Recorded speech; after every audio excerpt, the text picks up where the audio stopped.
Cyber security আইন সহ স্বাধীন গণমাধ্যমের জন্য বাধা সব আইন সংস্কার করা হবে বলে জানিয়েছেন তথ্য ও সম্প্রচার উপদেষ্টা নাহিদ ইসলাম। সকালে সচিবালয়ে তথ্য ও সম্প্রচার মন্ত্রণালয়ে এক অনুষ্ঠানে তিনি কথা বলেন। সাংবাদিক দম্পতি সাগর রুনি হত্যাকাণ্ডের বিচার নিয়ে প্রহসন হয়েছে উল্লেখ করে তিনি দ্রুত সময়ে এই বিচার দেখতে চান।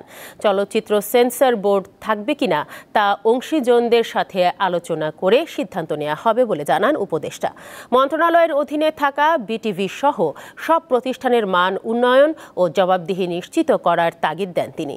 ডাক, টেলিযোগাযোগ ও তথ্য প্রযুক্তি মন্ত্রণালয়েরও দায়িত্বে রয়েছেন নাহিদ ইসলাম।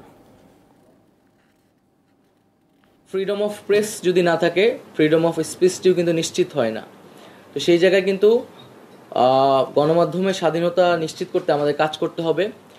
সেই জায়গায় বিভিন্ন ধরনের আইন এবং বিধিনিষেধ রয়েছে, যেগুলো নিয়ে সমালোচনা রয়েছে।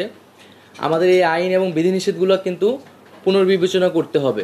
সাগর রুনি হত্যাকাণ্ড সহ এই ধরনের যে হত্যাকাণ্ডগুলো হয়েছে, সাংবাদিকদের উপর নিপীড়ন হয়েছে, এই বিষয়গুলোর তদন্ত করতে হবে এবং সরকারের জায়গা থেকে যা ভূমিকা বা মন্ত্রণালয়ের জায়গা থেকে সেই ভূমিকাগুলো আমরা অবশ্যই পালন করব।